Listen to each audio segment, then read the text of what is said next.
Olá, bem-vindos a mais um Holomorph Extra. Hoje nós vamos falar deste meme que eu achei genial e que eu juro pra vocês que eu tentei achar quem fez esse meme, mas eu não sei quem fez. Então, se alguém aí souber quem fez este meme, eu agradeço. Eu quero pôr na descrição o nome dessa pessoa, porque ela foi um gênio. Mas, por enquanto não sabemos, então eu vou usar o meme dela. Lamento.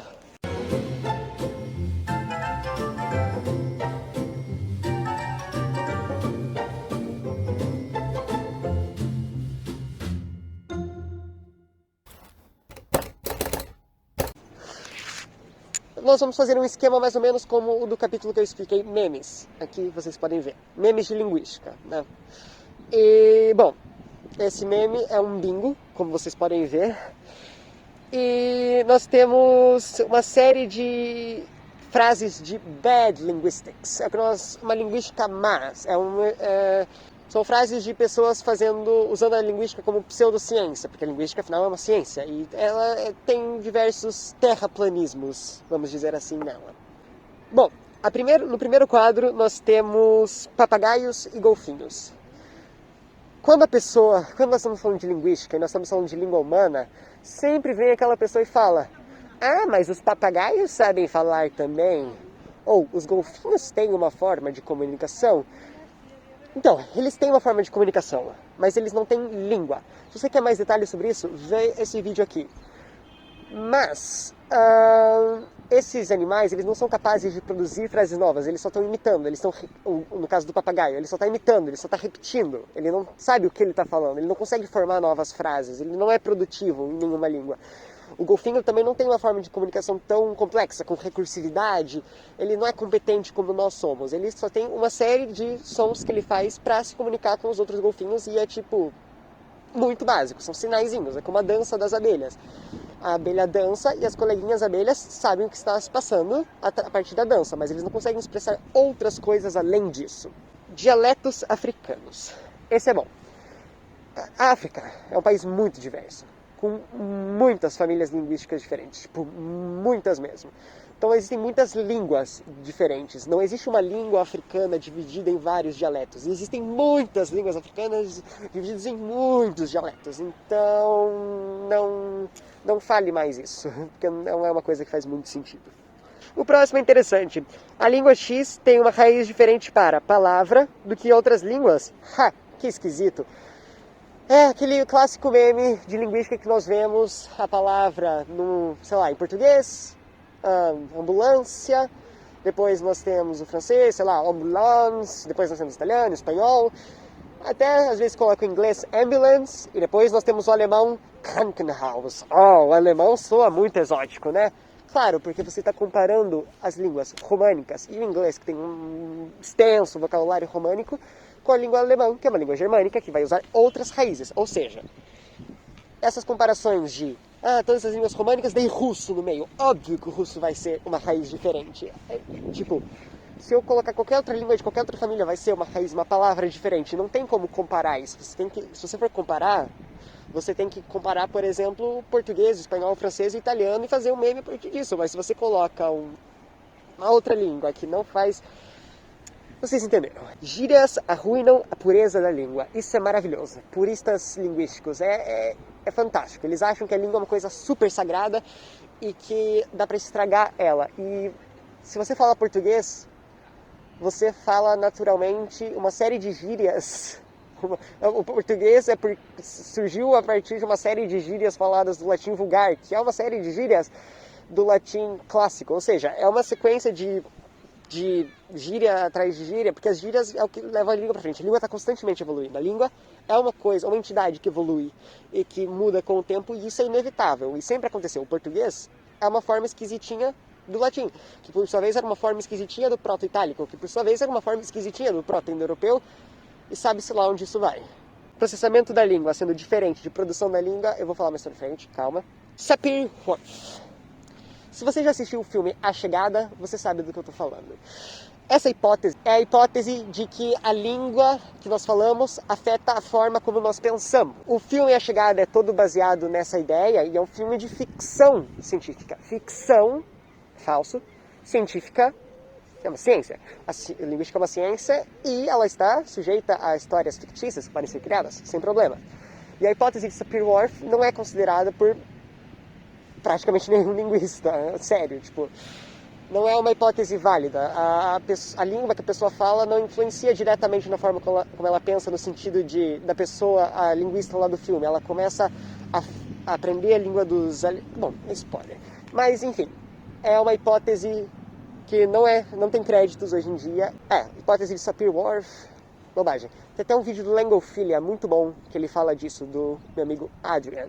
Vai lá assistir. As línguas X e Y são relacionadas por causa de uma coisa Z em comum que elas têm. Isso é, por exemplo, quando as pessoas falam que o inglês é uma língua românica, porque a maior parte do vocabulário do inglês é românico, mas não é assim. Nós classificamos as línguas de acordo com a relação genética que elas têm. Então o inglês não é uma língua românica, ele é só uma língua que tem muito vocabulário românico, mas estruturalmente, ele é germânico. Ou, por exemplo, as pessoas que tentam ligar o hebraico com o inglês, porque a palavra para olho, eye, é parecida, acho que em hebraico é ayin, ou qualquer coisa assim. Não é. O hebraico é uma língua afroasiática e o inglês é uma língua indo-europeia. São duas línguas de famílias totalmente diferentes. Se elas são relacionadas, elas têm um ancestral muito remoto que nós não conseguimos traçar. Então, é basicamente isso. Essa é clássica. Todo mundo conhece alguém que acha isso. Provavelmente você deve achar isso. Que a língua é igual, que a fala é igual à escrita. E não é. A escrita é uma mera convenção que todos adotaram para todos possam se comunicar, para facilitar a comunicação. A escrita é uma coisa que facilita muito a nossa vida. Mas a língua é uma coisa totalmente separada. A língua é um sistema que existe por si só, ele é um sistema super vivo. E a escrita é nada mais, nada menos do que uma forma de convencionar essa língua. Então, o que está escrito não está certo. O que está certo é o que nós falamos, porque não existe certo e errado. A língua é só uma coisa natural, uma coisa natural como as leis da física. As coisas não caem porque é certo cair, elas caem porque elas caem. As coisas, a língua, ela tem os processos que ocorrem em todos os dialetos, porque elas possuem. Isso não é uma coisa nem ruim nem mais, isso é só uma coisa que acontece. E a escrita é só uma convenção que nós adotamos. Tipo, antigamente não existia uma norma escrita para o português, existia uma norma escrita para o latim. As pessoas escreviam galego e português como queriam. Até que um dia alguém chegou e falou, não, vamos fazer uma forma padrão para o português para que todo mundo se entenda. Daí inventaram uma forma padrão. A escrita é inventada. Bom, o próximo é interessante, o prescritivismo. Prescritivismo é uma coisa que as pessoas acham que é certo, e que não é uma coisa certa, é uma coisa não científica. A norma padrão que existe, por exemplo, da língua portuguesa é uma norma, é uma regra inventada, é uma sequência de regras da gramática de um estágio anterior do português que as pessoas escolheram como forma padrão e nós usamos até hoje. Então a norma padrão da língua portuguesa ninguém usa, ninguém fala como norma padrão. A norma padrão é uma norma antiga. Hoje em dia a língua evoluiu e mudou, mas nós continuamos usando para facilitar a nossa vida, como uma forma padrão, a forma padronizada de prescritivista. Por isso que nós chamamos de prescritivismo, porque ela prescreve como você deveria escrever. Mas, obviamente, na vida real, não é assim que funciona. Na vida real, a linguística é uma ciência descritiva. Nós descrevemos a língua como ela acontece. E a língua acontece de uma forma separada do que a norma padrão diz que ela é, da forma prescritivista. Acho que ficou claro. A língua X é a língua mais difícil. Isso eu já falei em vídeos anteriores. Não existe língua mais difícil de se aprender, não existe. Isso depende muito de qual a sua língua nativa e, enfim, as línguas que você já teve contato, conhecimento de mundo. Então, eu não posso dizer que essa língua é a língua mais difícil por causa disso, disso e disso. Não existem argumentos que sustentem isso para nenhuma língua. Mas eu espero as pessoas nos comentários refutando, não, mas isso é assim, eu sei disso, eu sou advogado. Você é advogado, você não é linguista. Nada contra advogados, eu amo advogados, mas foi só um exemplo bobo, porque as pessoas, elas se sentem muito donas das línguas porque elas falam a língua, mas a questão é que existe uma série de cientistas que estudam a língua e nós sabemos o que nós estamos fazendo, com todo amor, mas nós sabemos. Vocês não estão vendo, mas a nossa cinegrafista tá com uma cara de chocada. Ela tá assim porque eu fiquei falando bobagem do caminho todo até aqui, falando bobagem e piada ruim. Enfim, prossigamos. Esse é interessante também. Isso me lembra Pirahã, que eu já falei naquele episódio sobre línguas isoladas. A língua X não tem Y. Portanto, os falantes da língua X não conseguem entender Y. A língua Pirahã, assim como outras línguas indígenas pelo mundo, não possuem palavras para números, sei lá, de 5 para cima. Só usam, tipo, sei lá, 1, 2, 3, 4, muitos. Mas, porque eles não têm isso, significa que eles não têm a necessidade no dia a dia deles de contar para números maiores. Tipo, falar um monte funciona. Isso não significa que eles não consigam entender o contexto, entender os outros números, como eles são. Um falante de Pirahã sabe que 6 e 7, 7 é maior que o 6 e consegue entender essas duas quantidades. Não é porque ele não tem palavras para isso que ele não consegue entender isso. Não, os falantes de Pirahã, quando eles aprendem outras línguas, eles aprendem os outros números, eles aprendem os números na outra língua normal. Eles não têm nenhuma dificuldade de aprendizado de novos conceitos. Esse é legal. Linguistas é igual a nazistas da gramática. Não. Grammar Nazi é só uma pessoa chata mesmo. Basicamente, nós linguistas, nós nos ocupamos em descrever e estudar a língua como ela é. Não nos preocupamos em corrigir as pessoas, porque não existe forma certa ou errada de falar. Só existe, a língua é como ela é e os falantes têm internalizada deles todas as regras. Se você não acredita no que eu digo, assista qualquer outro vídeo desse canal até que você seja convencido. Se você não for convencido, comenta aqui nesse vídeo, fala a sua dúvida e eu vou resolver. Esse espaço no meio é um espaço livre que nós podemos inserir o que nós quisermos. E tem duas coisas que são as que vieram à minha cabeça pensando nesse episódio, que é aquele velho mito de que o hebreu é a língua original. E, bom, eu vou falar num vídeo específico mais pra frente sobre isso, mas não, o hebreu nas línguas não vem do... Aliás, o hebreu não, desculpem, o hebraico. O hebraico não é a origem das outras línguas, isso não faz sentido. Não faz nenhum sentido o hebraico ser a origem de todas as línguas, e nós sabemos disso hoje em dia. Tipo, é como a origem da evolução, nós sabemos que Adão e Eva não existiram. Basicamente, foi uma evolução que aconteceu, então... basicamente o hebraico não é a primeira língua nós não sabemos qual foi, não sabemos se os primeiros humanos falavam, a gente não sabe de nada. A gente não, quer dizer, a gente tem uma vaga ideia, mas não é tema para esse vídeo. E outra coisa interessante é que eu estava lendo num texto esse dia da aspereza da língua alemã, e que Hitler os discursos de Hitler só faziam sentido em alemão, porque o alemão é áspero e tal, e isso não faz sentido. Assim, você não pode dizer que as palavras do Hitler que as palavras do Hitler tiveram o efeito que tiveram porque ele falava alemão. Nós não podemos falar que o discurso de ódio dele foi... A razão não foi o discurso de ódio, a razão dele ter conseguido foi porque ele falava uma língua que, comparada ao português, é áspera, comparada ao português. Tipo, todo mundo tem isso na cabeça. Essa língua comparada ao português é um pouco áspera. Eu acho que esse cara é do mal. Não. Não é assim que funciona, gente. Enfim, em frente. Línguas flexíveis e eficientes são iguais a pessoas flexíveis e eficientes. O inglês é uma língua que qualquer palavra pode ser um verbo, então as pessoas que falam inglês são muito eficientes. Mas daí você considera a sintaxe do inglês? A sintaxe do inglês é super rígida. O latim tinha muitos casos gramaticais que evitavam ambiguidades que existem no português, mas a sociedade romana não era tão avançada quanto a nossa. A nossa sociedade é mais avançada que a romana. Então a língua que a pessoa fala não tem nada a ver com a forma como ela é. As pessoas do Japão não têm uma língua mais eficiente, por isso que o povo japonês é mais eficiente. Não. Isso não existe. Existem pessoas eficientes, existem pessoas que não são eficientes. E a língua que a pessoa fala não tem nada a ver com isso. Nada. A presença de conceito faz a língua racional. Isso parece muito o que nós já vimos lá para trás. Tipo, a presença de qualquer conceito na língua não faz com que ela seja mais racional do que outra língua, ou mais evoluída que outra língua. Isso não faz nenhum sentido linguístico. Ok, a próxima é... Essa palavra não tem tradução em inglês, mas ela significa tradução em inglês. Bom, isso é o que acontece, por exemplo, na palavra saudade. As pessoas acham que saudade é uma palavra intraduzível. Mas não existe essa coisa de palavra intraduzível. Essa palavra saudade entrou para esse mito. Então foi feita uma pesquisa com os tradutores para ver qual palavra era mais difícil de ser traduzida, mais difícil de ser adaptada, mas não significa que as pessoas em outras línguas não saibam que é saudade.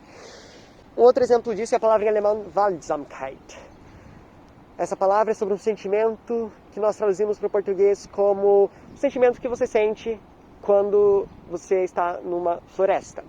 E ela pode ser traduzida no português muito facilmente com o sentimento que você sente quando está numa floresta. Você entendeu o que aconteceu?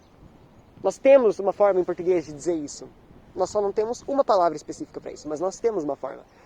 Se eu falar, por exemplo, estou com saudade do Brasil. Em inglês, eu posso falar isso também. I miss Brazil. Significa exatamente a mesma coisa. Então, não existem palavras intraduzíveis. Isso não faz nenhum sentido. O próximo é quando as pessoas se referem às línguas da China como chinês. O chinês, existem muitas línguas faladas na China. Quando nós falamos chinês, normalmente nós estamos falando de duas línguas principais. Nós estamos falando do mandarim, falado em Pequim e outras partes da China, e do cantonês, que é falado em Hong Kong, Macau, e é outra língua separada do mandarim, mas que é muito próxima, e nós normalmente chamamos isso de chinês, e normalmente as pessoas chamam tudo de chinês, mas tem uma diferença. Falácia etimológica é quando a pessoa pega a origem da palavra para justificar o significado atual dela. Eu sabia um monte de exemplos de falácia etimológica, mas agora a única coisa que vem à minha cabeça é, por exemplo, a palavra vermelho. A palavra vermelho, nós sabemos o que significa cor vermelha. Mas originalmente a palavra vermelho, como você pode ver nesse vídeo aqui, significa, vem de uma palavra que significa verme pequeno, vermículos, um verme pequenininho. Então, se eu sugerir que o significado real da palavra vermelho é o significado que ela tinha na origem, pequeno verme, eu estou cometendo uma falácia, porque vermelho significa vermelho, a cor vermelha, não tem nada a ver mais com verme. Então, falácia etimológica é basicamente isso. É você usar a origem da palavra como justificativa de significado correto da palavra. Não é assim que funciona. Aí. Língua A mais língua B é igual a língua C. Portanto, língua C não é uma língua. Eu achei duas formas de interpretar essa frase. Nós podemos interpretar essa frase... Nossa, acabou de passar um bando de pombos aqui do lado. Muito sinistro. Nós temos... duas coisas vêm à minha cabeça. Duas interpretações possíveis, que são o fato de que existem línguas de contato. Por exemplo, o francês teve contato com uma língua nativa do Haiti e criou o crioulo haitiano. Portanto, o crioulo haitiano não é uma língua, e o crioulo haitiano é uma língua. Foi uma língua, virou uma língua de contato, um pidgin, que depois virou uma língua que nós chamamos de crioula. Uma língua que é uma mistura, tem grande parte do vocabulário dela de uma língua e a sintaxe original, enfim, uma mistura. E é uma língua válida, é uma língua que existe. Então, língua A mais língua B gera língua C, então língua C é uma língua também. E a outra interpretação, ela é um pouco pior, mas é interessante de falar, que é... Não, só tem uma interpretação, esquece. O conceito que eu criei na minha cabeça fazia sentido, mas esquece, não faz sentido, esquece o que eu tô falando. Ai, difícil. Dialetos são versões impuras das línguas. Isso, como eu disse, não existe. Não existe versão impura, não existe versão corrupta da língua. Esse é o que eu falei lá atrás sobre as gírias, se elas estragam as línguas. Elas não estragam. Não existe forma impura de uma língua. A língua só vai mudando e ela vai mudando de forma diferente em vários lugares. Por isso que no Brasil as pessoas falam prazer, prazer, prazer, prazer, prazer, de muitas formas, e nenhuma dessas formas é mais corrupta. Ela só existe. Ou em Curitiba se fala vina, e no resto do mundo lusófono salsicha. Tipo, a forma de falar curitibana minha tá corrupta em relação a alguma outra? Se for assim, qual é a forma que não é corrupta? O latim? E o latim, que seria uma forma corrupta de proto-itálico, ou latim faliscano, enfim, não faz sentido. Uau, que fonema estranho! Isso é uma coisa que a gente ouve bastante, por exemplo, esse som... eu sou muito ruim fazendo, mas esse som é um som muito exótico. que nós podemos encontrar. E assim, existem muitos sons exóticos, e eles só são exóticos porque eles são diferentes da sua língua. Etimologia popular. Bom, esse eu nem vou falar, porque tem um vídeo falando só sobre etimologia popular, então você vai lá e assiste. As pessoas usando errado o alfabeto fonético internacional, isso tem bastante, e isso leva a muita confusão, então aprenda o alfabeto fonético internacional. Tem um vídeo aqui também falando só sobre o alfabeto fonético internacional. Aprenda isso, aprenda a ler e a fazer transcrições fonéticas, e o mundo de línguas vai se abrir para você. Mas aprenda a fazer isso certo. A falta de conceito faz essa língua racional. Vocês já devem saber qual é a resposta, não faz sentido. E linguistas igual poliglotas. Grande parte dos linguistas não sabe outras línguas, ou sabe inglês, no máximo, além da língua nativa. Você não precisa saber muitas línguas para ser linguista. E se você sabe muitas línguas, você também não é um linguista. Se você sabe muitas línguas, você é um poliglota. E um poliglota não sabe tudo sobre línguas. Eu acho muito interessante, eu falo até com os meus outros amigos da área. Às vezes as pessoas tomam a palavra dos poliglotas como uma palavra, oh, ele sabe muitas línguas, ele deve saber bastante. Mas às vezes os poliglotas falam umas bobagens também. E são umas bobagens que às vezes nós temos que ficar tipo, gente, não é assim que funciona. Sabe, o linguista é quem estuda a língua, mas não quem aprende a língua, quem estuda a língua. Então a pessoa, ela pode, por exemplo, eu sou uma pessoa que eu sei coisas de gramática do japonês, eu sei fonologia do japonês, eu sei como funciona, mas eu não sei falar japonês. Eu sei como funciona, eu tive que aprender sobre a gramática do finlandês para fazer aquele vídeo sobre o finlandês, mas eu não falo finlandês. Então, é uma coisa que tem que ser separada. Quem sabe muitas línguas não é necessariamente linguista, e quem é linguista não sabe necessariamente muitas línguas. E é basicamente isso. Esse foi o nosso bingo da linguística má. Se você sabe quem fez, eu vou falar de novo. Por favor, coloque aí nos comentários quem fez, porque eu quero saber quem foi o gênio que fez isso. E se você já ouviu algumas dessas coisas sendo ditas, e você sabe, conhece alguém que fala essas coisas, e você possa mandar esse vídeo para elas e falar, toma, é assim? Curta esse vídeo, compartilha nas redes sociais, comenta qualquer coisa aí embaixo se você souber o nome, entra no grupo oficial do Alomorph no Facebook, siga o Alomorph nas redes sociais também, se você não for inscrito também, se inscreve aí no canal. E eu acho que é basicamente isso que eu tinha para dizer hoje. Agora eu preciso ir para casa, então até a próxima. Ei, olha ali o clone!